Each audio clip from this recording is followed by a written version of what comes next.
Bisaya. Mas nice mag-Tagalog, char.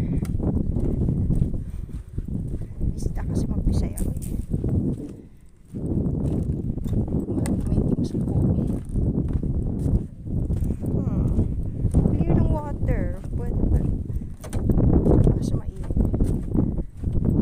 Okay lang. Basta makalito naman ako. Mag-stay ako longer. My God.